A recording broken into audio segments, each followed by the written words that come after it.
The stars of Supercross and their fans have gathered in St. Louis. A packed pit party kicked off the day's activities, and now they're moved into the stadium, ready to set this dome on fire.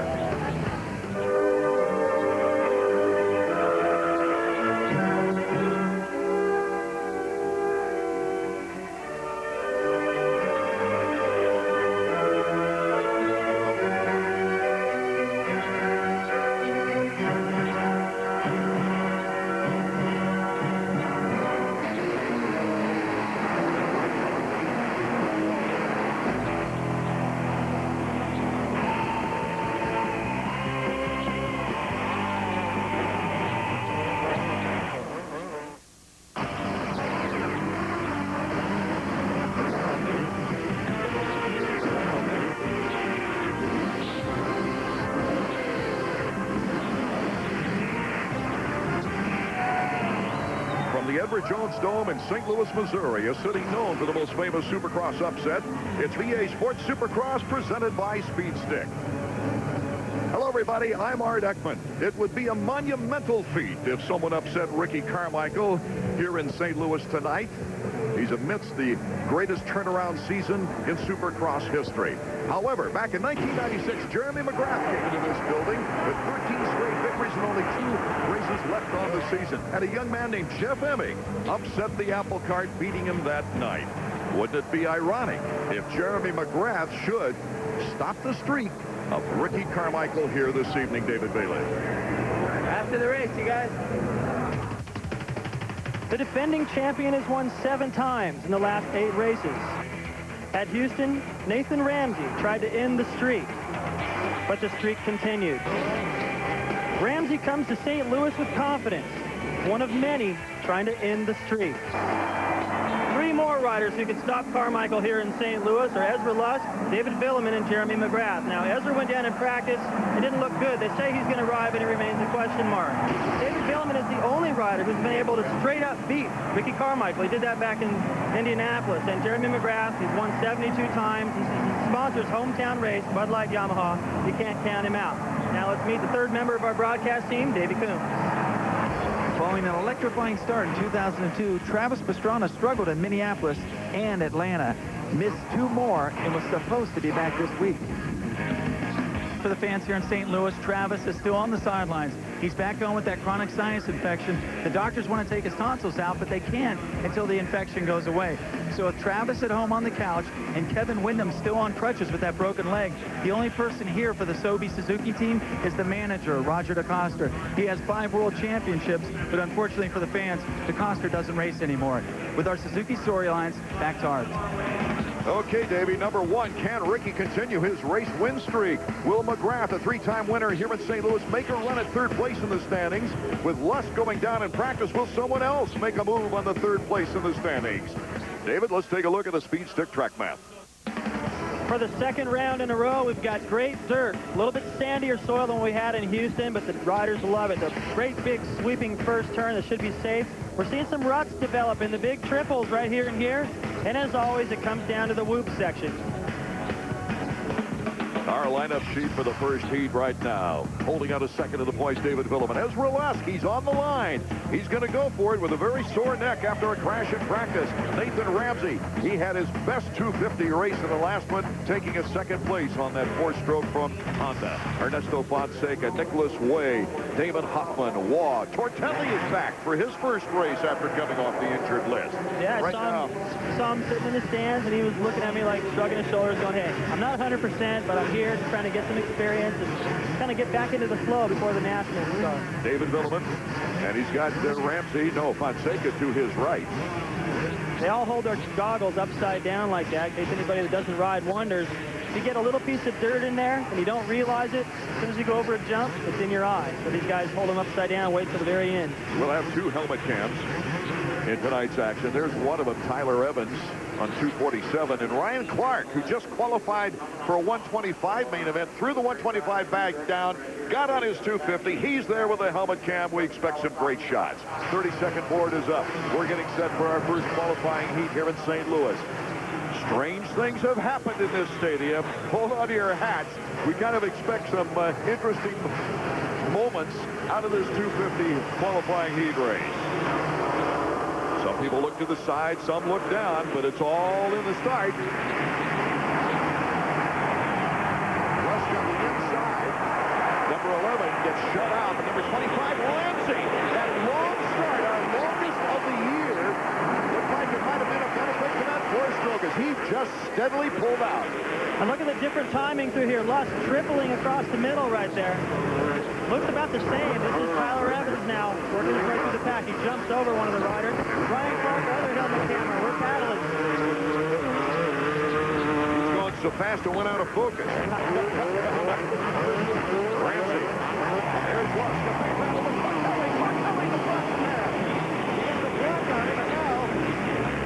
This is the section Right back. where Lusk went down in practice. Right there. He tried to jump all the way over that plateau. Maybe he wasn't trying to do it. I don't know, but his front wheel went over it and sent him over the bars right into the next jump. A real good battle as Lusk tries to hold on to that number 3 spot in the standings here tonight. It's Sebastien Tortelli. He wants more seat time in Supercross. He wants to get better at it.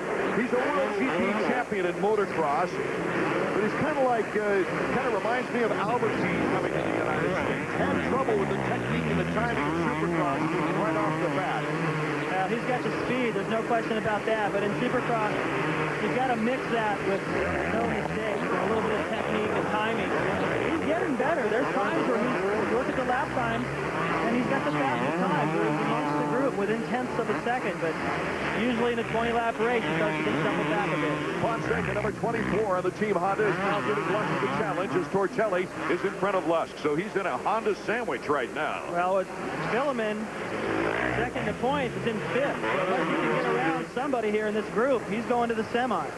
David just reminded me it's only the top 4 that qualify out of this qualifying heat to go directly to the main event. The others go to the semifinal round, then the top 5 make it out of the semifinals as we see David Vuillemin in fifth.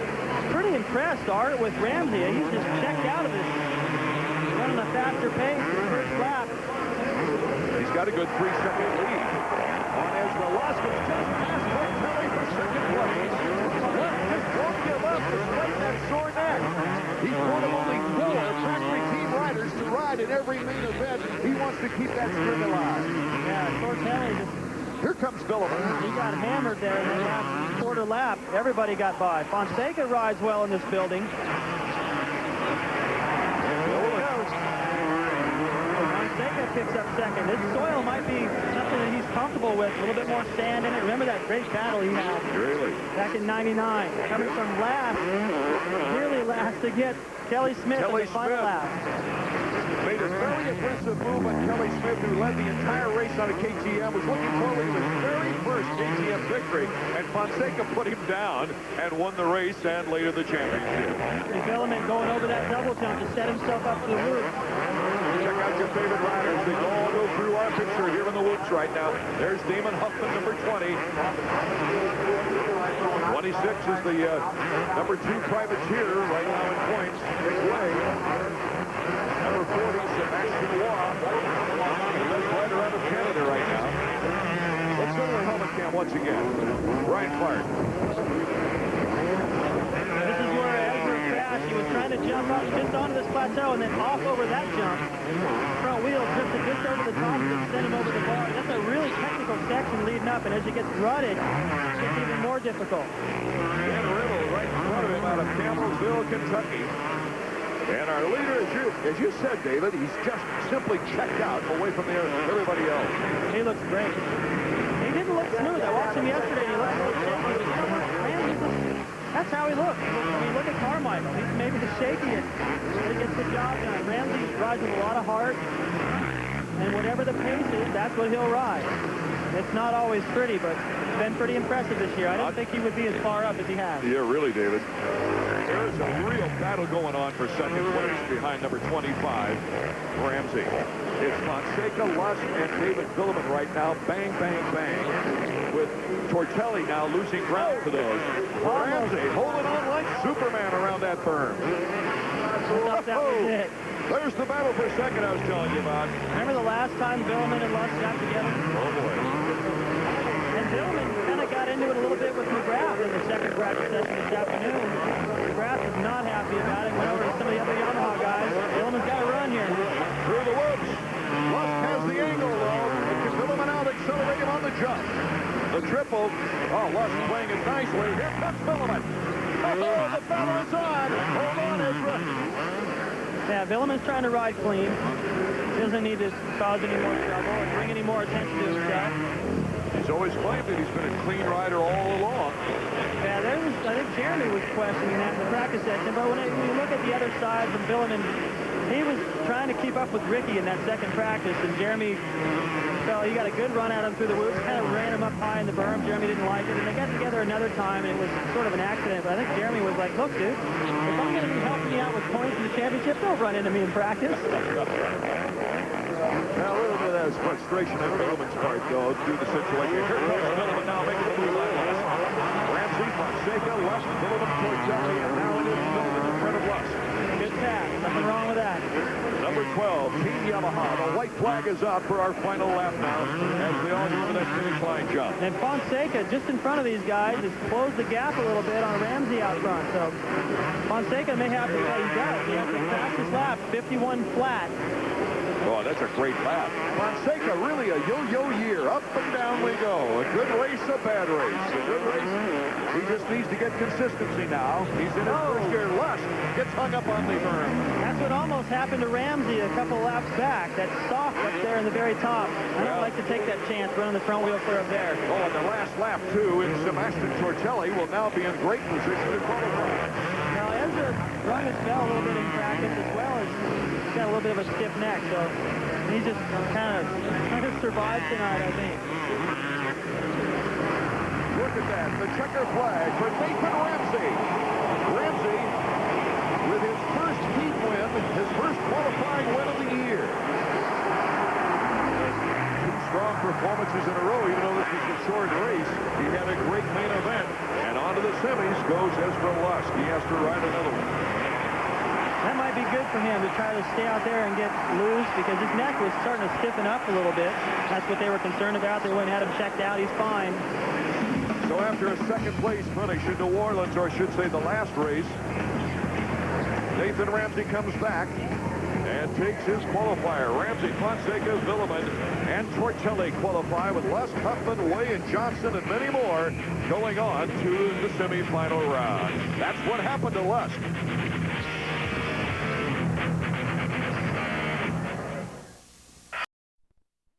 Scooters. There gets your latest Pastrana, Jeremy McGrath doll, t-shirt, whatever. The stands are popping. There's a happy youngster and a father. Let's check out the second heat of qualifying for the 250s here at St. Louis. Ricky Carmichael, looking for his second straight championship, goes into this race with a 17-point lead. Jeremy McGrath, I'm sure he's anxious to perform well in front of his Anheuser-Busch sponsors. The week has already started out pretty good for him, throwing out the first pitch a couple days ago at the Cardinals game. That was really something. And Stephane Roncada is coming off an illness, kind of a bronchitis.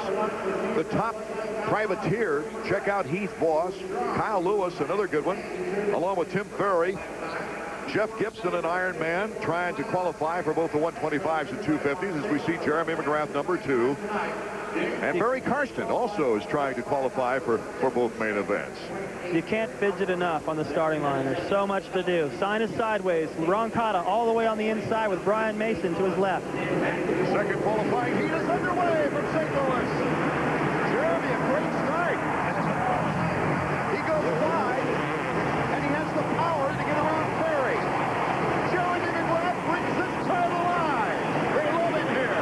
He's a 3-time winner in St. Louis after that upset victory in the very first race in 1996. And he's got Carmichael buried back in the pack at about 7. Remember, only the top 4 qualified to run into the main event. Jeremy can stay loose out front. Tim Ferry will put up a pretty good roadblock back there in second. Tim, one of the harder riders on the circuit to pass. There's Carmichael. All of them coming through the field. There's Roncada, number 21. John Hendon, 4:15. Heading out of Wichita, Kansas. Oh, what a lead, the top 2. Jeremy and and Ferry have already checked out, but Carmichael already into third. Unbelievable. He sliced through everybody in the whoop section and up through to the finish line, past like 5-6 guys in a row. He's only had to go to a semifinal one other time this year. Let's go to Davy Combs with our first heat winner, Nathan Ramsey. Nathan, there was a lot of great battling in that heat race, but not for you. You got the whole shot just checked out.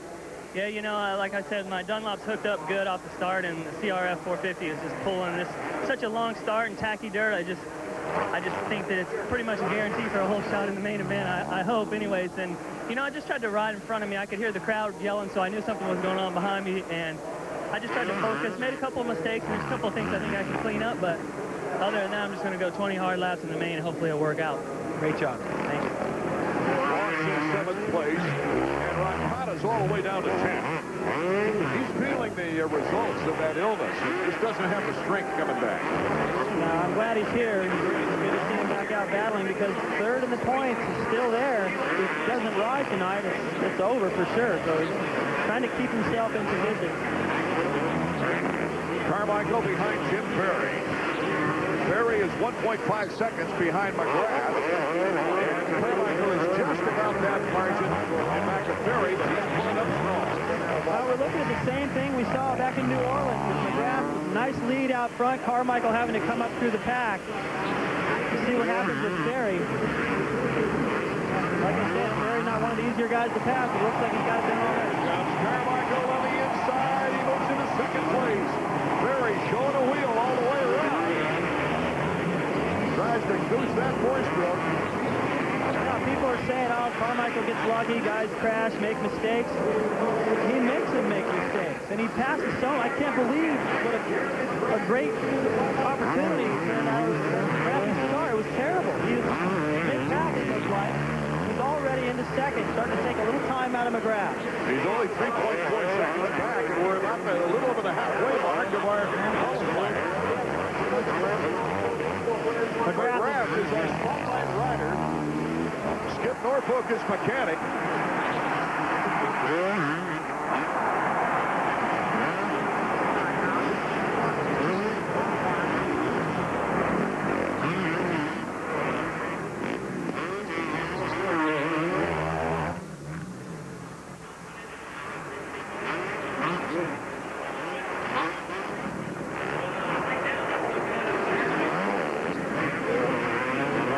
With a 2.9 second lead now.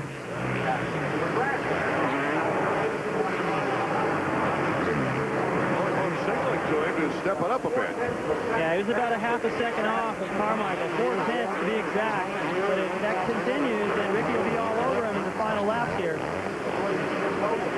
If Jeremy just rides his race, rides within himself, goes as fast as he can go, there's not enough time for Carmichael to catch him. In the 20-lap main, yeah, those 0.2 of a second per lap, that eventually will get you in trouble. But right here, if Jeremy can stay mistake-free and ride within himself, he should be able to hold on, which will give him a great big boost of confidence going to the main. He hasn't been able to hold Ricky off too many times in this situation. So let's get out to Davy Combs. Now, I'll tell you guys about something I overheard in the Honda truck today. After practice, Ricky Carmichael was talking about attempting a very risky triple jump down here on the track. His mechanic, Chad Watts, said, yeah, I think you can do it. And all of a sudden, Jeff Stanton, 3-time Supercross champion, stepped in and said, hey, Ricky, you're a half second faster than everyone. Don't even think about risking it. And who do you think Carmichael turned around and looked at? That's right. He listened to Stanton, not his mechanic. Well, Stanton knows, and that's great advice. You know, I mean, you look at what took Kevin Windham out of the series back in Atlanta. He was trying to quadruple twice through a rhythm section, which is unbelievable. I mean, Jeremy was thinking about doing it too, but it was pretty scary. And when you think about it, no one's really going to do that stuff in the race anyway, so just dial in the track. And if you're the fastest, it's not necessary. This is what he was going to do. Go wide, triple from there to there, then triple again. I saw him take a look at it. I thought, well, this guy a lot more confident than I am in being able to get over that thing. He's picking up on McGrath, 1.8 seconds. And the last transfer spot, Roncada has come from 10th to 4th. Can you believe it? Roncada moving in front of Voss, Lewis, and Thomas. Campbell, Crine, and Stone to move up into qualifying positions. That is gutsy. 1 lap to go for the battle out front. Jeremy is starting to feel a little heat. The crowd's into it. You can always hear that. It makes you a little bit more nervous. He's got to put together a perfect lap here. Carmichael looking for his second heat win in a row. It put the pressure on, and the crowd is really going at it now. Jeremy to the inside. Here comes Carmichael. He's got a good slingshot effect on this final round. Whoa! Did he get out of that trap, or didn't he? Ricky could have gone in there and put his stuff on Jeremy, but that would have been a bad deal. Oh, the crowd was really gotten on Ricky. Here comes Carmichael anyway in the one section. Oh, McGrath is going on the final bar with it. Here they come to the final turn. McGrath just edging Ricky Carmichael. Carmichael battles, and McGrath takes the qualifying victory. He needed that. He really did. He played it perfect. Look at this place. The kids, the crowd standing on their feet.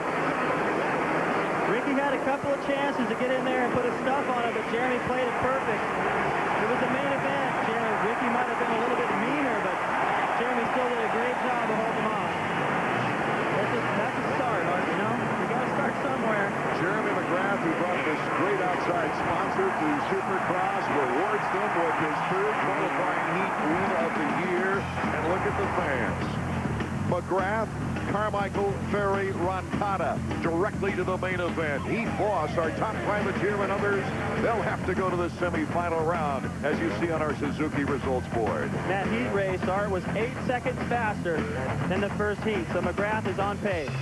So it sets the scene for a fine semifinal round and last chance qualifier before we get to our main event, which could be a surprising effect. We'll have to wait and see. We'll be right back.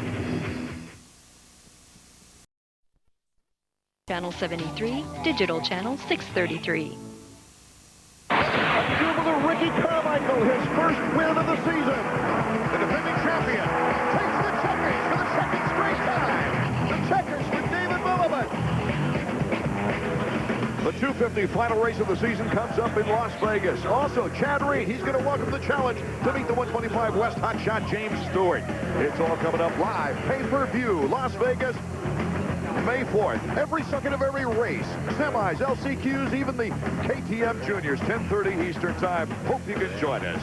Davey Coombs is with a jubilant heat winner of tonight, Jeremy McGrath. Jeremy, that might have been one of the most exciting heat races we've seen, and the St. Louis crowd really behind you. I think these guys are Bud Light drinkers. Yeah, we're at the home of Anheuser-Busch and here in St. Louis and Bud Light. And, man, I can hear him. I got to work on a few spots. Ricky was gaining on me there, but shoot, man, I got a whole shot. Bud Light Yamaha was working awesome, and if I can do another one of those, and, man, I'll be set. Beating Ricky like that, does that help your confidence? Well, it definitely does. You know, I won another heat race not too long ago and beat Ricky, but even at the end of that heat race, I didn't feel really that good, and I kind of knew in the final it'd be tough. But tonight I feel really relaxed, and I think that Easter weekend off really helped. Thanks. Our rider of the week from EA Sports is a 7-time champion whose struggles this year have been well documented. He is Jeremy McGrath, and he sat down recently with our Jeff Emig. 2002 has definitely been frustrating. Something I really didn't expect. After last season, I felt really sure of myself, really strong. Just didn't pan out. A lot of people are going to say when I'm not winning or up the top like I was, he's old, he doesn't care anymore. And, you know, really, that's not the truth. The truth is, I've been injured with what was going on. You don't really get a lot of time off. So with something that was going on with me, I think I needed a break. But no time for a break, so it's kind of been just trying to muscle through it, you know. Last year you got a second. Everybody says, hey, he's losing it, you know, and now this year, you know, it's been frustrating just because you set the bar so high to begin with. With the results that I've had for so many years, been so strong. The minute something happens and I'm not where I was or winning races like I was, the forgiveness from everyone's not there. Does having this type of season make a 7-time champion like yourself even hungrier, want to come back and do it, get that ring again? I think a season like this makes you hungry. Man, it makes you mad. At some time in my life, I have to realize that I have to quit trying to prove myself. Every week I go out there and try and win and do the best I can. I think it will feel like the first time for sure when I win a race again. I'm not going to quit until I figure out what's going on and get back to where I was. Jeremy had an unusual thrill last Thursday at the Cardinals-Rockies game. He threw out the first pitch. He'd been practicing all week. They didn't give him a warm-up, and he threw a strike. It was great to see Jeremy giving out autographs to all the Cardinals.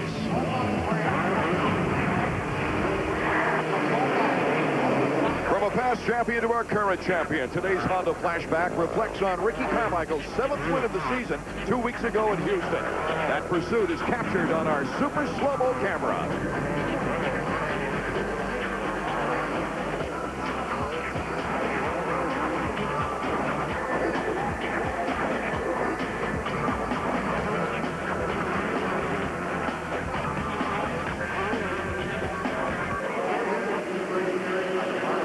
Outside the top 20 have to go to preliminary rounds earlier in the day to make the nighttime program. This is Tyler Evans. He qualified despite that wreck, David Bailey. Well, he had nowhere to go. He jumped onto the tough blocks, high-sided into the corner. It's not over yet.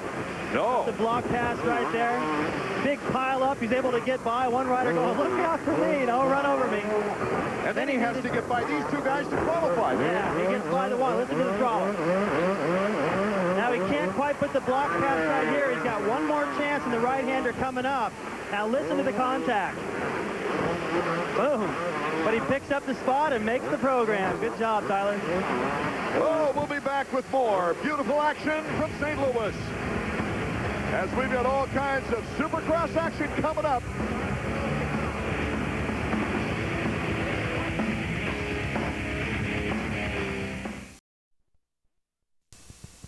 Second, David Vuillemin. And it's Ricky Carmichael getting his 18th career win, his 3rd win of the season. Celebrating number 4, looking at the checkered flag, his 19th career victory. Welcome back to St. Louis. The fans having fun as the 250 main event is coming up. Ricky Carmichael losing to McGrath in qualifying, but this is for 20 laps coming up. You can watch round 14 action from Dallas on ABC Sports Sunday, April 21st. Join Terry Gannon, David Bailey, and Davey Coombs at 3 p.m. Eastern, noon Pacific. Next day coverage on ABC. The semifinal rounds are complete. Let's check out those results here for the St. Louis Supercross. Ezra Lusk, Waugh, Clark, Johnson, and Nicholas Way qualifying, going directly to the main event out in the second semi. It's Jason Thomas, Lewis, Pavoni, Voss, and Krein. Our Nissan last chance qualifier results. Damon Huffman, the top privateer with the 6th place finish here last year, and Jimmy Wilson round out the 20-rider gate. Tyler Evans gets the Racer card, the Racer X gas card, the Suzuki grid. Jeremy McGrath and Nathan Ramsey, the fast qualifiers. The points leader, Carmichael. Fonseca, Ferry, Vuillemin, Roncada, Tortelli, Lusk, Thomas, Waugh, Lewis, Clark, Pavoni, Johnson, Voss, and the rest of the crew. And you can see right there, all the way on the right of the screen, Carmichael and then Vuillemin, first and second to points. It doesn't mean they have to line up to the inside, but that's what they've chosen here. We're ready to go with the main event from St. Louis. Can Carmichael come back and keep the string alive? Carmichael with a great start on the inside. Who will get the Powerade hole shot? Carmichael, number 4. He gets the Powerade hole shot with number 24, Fonseca, right on his tail. Jeremy McGrath in 3rd. Roncada, who crashed in the practice lap. There goes our helmet camera. His second now. Ryan Clark went down. Well, McGrath in the first corner got bumped pretty hard by Carmichael. And what that turned into was a Carmichael lead and McGrath back and forth. And he just moved to 3rd around Roncada. This is a look at what happened behind the leaders. That's Jason Thomas right in front of us. Kind of get into him and boom. Nowhere to go, but Smack. looks like Thomas should have been on the gas a little bit more right there. It's just so tight back there, you can't really point a finger unless somebody does something really stupid.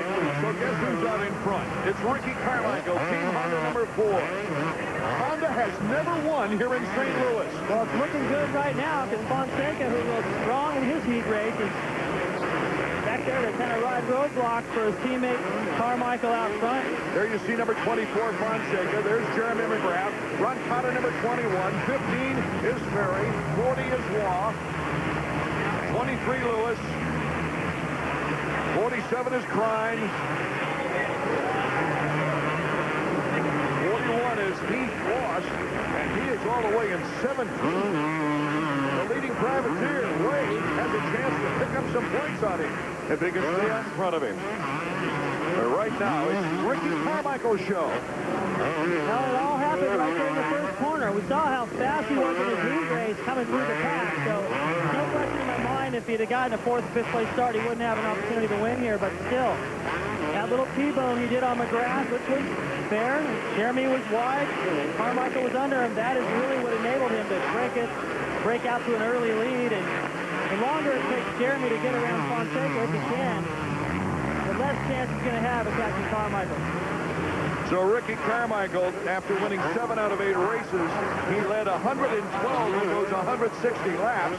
He just added up to those totals right now, and a great finish to the season. I'll say he was really surprising me, Art, Fonseca. And I just didn't think he was going to jump into the 250 class and be on the podium. And here he comes again with another opportunity to get there. 2nd place in Minneapolis. So run a 2nd right here for him right now is probably not like, oh, geez, what's going to happen? He knows what's going to happen. He knows he can run the pace with these guys. He's done it before. Ernesto coming off the best finish in the last 4 races of 6th place. He's steadily improved since the last place started in Atlanta, where he ended up in 11th place. Webcast, don't forget, you can hear these races live on the web. ESPN.com, the keyword Supercross. Here's Jeremy McGrath. He's trying to put some pressure on number 24, Fonseca, as they go. Doing a pretty good job tonight that I didn't expect would. Is Roncada right there. Yeah, he came in such a similar type of deal as Pastrana. Kind of a sinus infection deal. He's through his first stage of antibiotics. Not really feeling that well, but in his heat race, he came from pretty far back, right up in the qualifying position, and he's caught this group ahead of him. Trackside with Davey Coombs. You guys are talking about how good Roncada's doing. Well, you know what? This is going a lot better than the parade lap did right before the main event. Roncada actually crashed. He went over the handlebars coming through the tunnel. David, I can't think of the last time that's happened, but I believe it was maybe back when you were racing. Well, yeah, I might have. And also, you know, Pastrana, when he did his little thing over the finish line jump and crashed it. You know what? Or you can't forget Kevin Williams in the introduction. Yeah, that was even worse. But Roncada has recovered. He actually went back over the starting line and had to get his front end twisted back straight. With the helmet cam, back on track is Clark. We'll be right back with more 250 action from St. Louis. Carmichael, Fonseca, and Jeremy are top 3.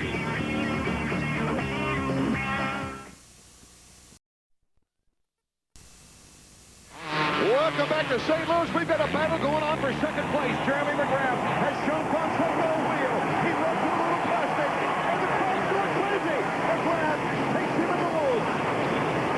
Good job for Jeremy. Here's Ryan Clark going past the mechanics area. He's not up to full speed. That's David Vuillemin going by. He's running way back in 6th right now, trying to come back to a bad start.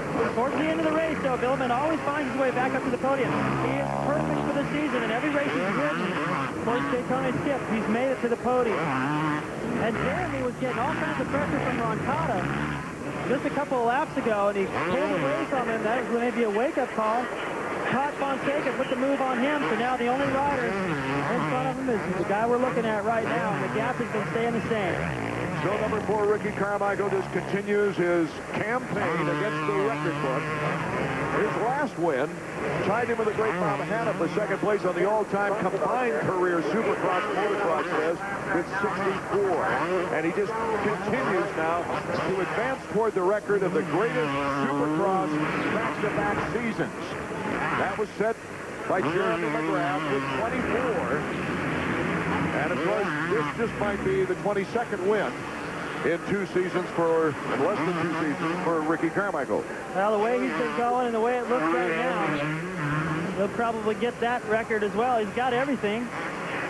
He just expects it. He trains so hard during the week. He works hard. He suffers when he has to. The mistake a lot of professional athletes make, no matter what it is that they're in, if it involves speed, if you don't go fast enough in practice, and we don't rest when we should rest. And Carmichael has been given great advice on when to rest, and when he goes hard at home, he goes really hard.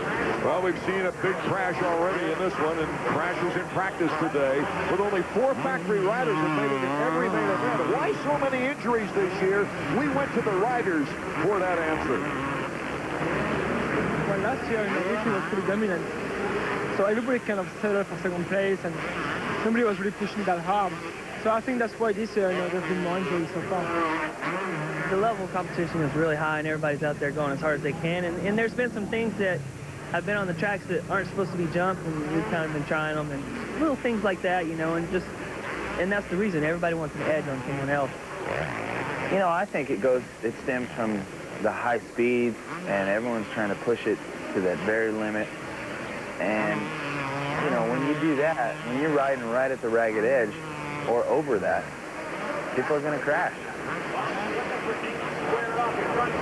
Battle for fifth.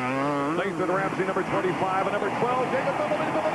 Comes to the inside, and Vuillemin takes him. Moving up a notch into 5th place against Nathan Ramsey. So the Yamaha moves on to the scene. Carmichael, McGrath, Fonseca, Roncada, Vuillemin and Ramsey are top 6. That last lap, Carmichael, or the lap before, I should say, Carmichael was a little slower than the 3 guys behind him, all the way back to Roncada, but he picked it back up that time.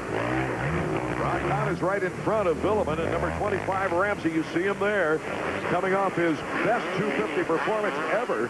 I've never seen him go so fast, even in his 125 championship years, and winning some of those races. That was a great last race for number 25. Nathan trying to hold in there now in 6th place. What he expects of himself. I always talk about what Ricky expects. What these guys feel like they should be in terms of position it really makes a difference of what you're willing to take a chance for, who you're willing to put a pretty aggressive pass on. And now Nathan, he just feels like he belongs up front. That's going to change everything for him from now on. It looks like Fonseca just over the finish line jump, going back under the tunnel. He did. He got around McGrath. Fonseca in front of McGrath. Goes into 2nd place, retakes 2nd place. I was about to say that Jeremy, he wasn't off the hook with Fonseca. Here's a battle between the 2 guys from the right side of the Atlantic. And you had to look over right there and make sure. He and Roncada have gotten into it a little bit, the aggressive stuff, and slapping at the helmet. But I think they're past that. And we'll see now if the Frenchman can catch up with the Costa Rican. Yeah, if Roncada didn't if they didn't have things solved, Roncada had a chance to go in there and make things ugly for Vuillemin in that corner back there. So it's good to see that everybody's racing fast and forward and clean. Checking out the Honda stopwatch as we take a look at Ricky Carmichael. You can see Carmichael's lap time a little bit slower. 8.9. And he picked up 0.4 of a second on him. Carmichael, Fonseca, McGrath. That's the top 3 with Vuillemin, Roncada, Ramsey, and Lusk moving up to 7th, passing Ferry. Remember I was saying, Vuillemin always figures out a way to get to the podium. All he's got to do is get around McGrath to do it. I'll tell you what, McGrath wasn't happy about the way Vuillemin came in a few times in that final practice session this afternoon. Kind of bumped Jeremy around. I wonder if Jeremy's going to make it easy for Vuillemin to get around and scoop up these 2 points right now. Vuillemin has been on the podium 9 of 11 races, and he didn't race it towards Daytona, that's included in that 11. But here comes David Vuillemin. How about Fonseca? I mean, that's impressive. In his first season on a 250, he was going to be able to just run with the big hitters like this. Well, he's had a really up and down year, that's for sure. As we see this Yamaha battle taking place, Vuillemin and Jeremy McGrath. Still have quite a few laps to go. Vuillemin on the inside. David Vuillemin moves into 3rd. That's exactly the corner where they're a little bit of a heated battle, I suppose, and practice started. Vuillemin came under McGrath right there and took him high. I don't think Jeremy's contract for Yamaha has been signed yet. it makes a little bit more sense for him to go, you know what, I just need to be a team player. I'm not in the championship hunt. Vuillemin is. And, you know, if he's holding Vuillemin up, that wouldn't look good at the bargaining table. Might be interesting to see on a 250 in the next race, Chad Reed on a Yamaha. Well, he doesn't really say what he wants to do. And if he doesn't ride, if he wraps the title and doesn't ride on the 125, well, then he doesn't have a chance to sweep the season. So I'd be anxious to see. Plus, Yamaha, they've just signed Reed, and they might just want to tell him, hey, don't take points away from Vuillemin. Something could still happen to Carmichael, so I'd be surprised if he goes 250 next week. He talked to every factory team, including Jeremy's team, and every team had someone's contract up for grabs. That's Prime number 47 that went down. But Yamaha put out the big numbers, and Sam Reed signed up to do 250s next year and the year after. Carmichael, Fonseca, and Vuillemin on our leaderboard. Can they hold those positions for the podium? We'll find out when we return to St. Louis.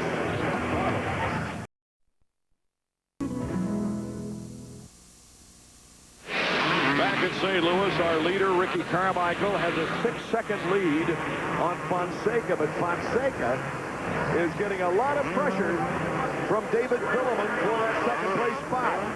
Number 4 is our leader coming through the whoop, and he's got the horrendous lead. And Fonseca, number 24, trying to hold off number 12, David Vuillemin. Well, Vuillemin just about had him passed a moment ago, and Fonseca held on. This is going to be good. Vuillemin's come from a long ways back, Art. He feels he's almost 100% from that shoulder injury before Daytona that took him out of Daytona and took him out of the points race. Look at that triple by Vuillemin. Fonseca's riding a smart race. So far, he hasn't made a mistake.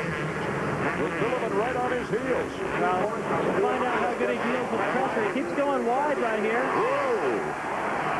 It's the wrong choice of Vuillemin. Then Vuillemin gets to run that rut right down the middle to develop. So one-line situation through the whoops this week because the soil's a little sandier. So Vuillemin in second place now. Fonseca moves back to third. Can Jeremy McGrath possibly catch him in the last lap? The white flag is out. Ricky Carmichael is headed toward another victory in his phenomenal comeback. No one has ever finished as low as 9th in the first round and come back and won the title. Ricky finished 20th in the first round and is on his way to his second consecutive championship. Chad Watts. Even remember the first round. You know, I mean, what an amazing strength and resolve in this kid. He was getting food. He had everything going against him for the first couple of races. He won here last year. He made the podium here in 2003 behind Mack and Vuillemin. And the checkers are flying. His 8th win of the season. Ricky Carmichael, his 23rd career Supercross victory. David Vuillemin takes the second place. I'll tell you what, if he's not 100%, I can't imagine what 100% must look like because he sliced through everybody and was faster than Carmichael down the stretch. Carmichael, only one of 2 riders to ever win here at St. Louis in the 6-year history in a 125 and 250. Our Honda results page. Carmichael, of course, on top. Vuillemin second. Fonseca made the podium, holding off Jeremy McGrath. Roncada all the way to 5th. Ramsey, Ferry, Lusk in 8th after getting bopped in the head in practice. Way looks like our top privateer. We'll be right back as Jeremy gives his best to the fans. I see you're checking out our new Quad Runner Ozark 250. It was a rather easy win for Ricky Carmichael tonight in St. Louis. 6 in a row, increasing his points lead. Ricky is with our Davey Coombs. Well, Ricky, red number 4 just keeps on rolling. Another win, another step closer to the EA Sports Supercross Championship. Yeah, it's one step closer. I wish Ernie would have held Cobra off, but you know what? I'm going to do everything I can. You know, I don't want no shortcuts. And, man, the Honda was working awesome. Dunlop tires hooked up great off the start. It's great to get another victory, I tell you. Things are really rolling really good right now, and I'm really, really happy to be up on the top spot, you know. Just got to keep putting these wins away, and hopefully I can get another championship. Oh, Ricky's well on his way and shows no signs of weakness.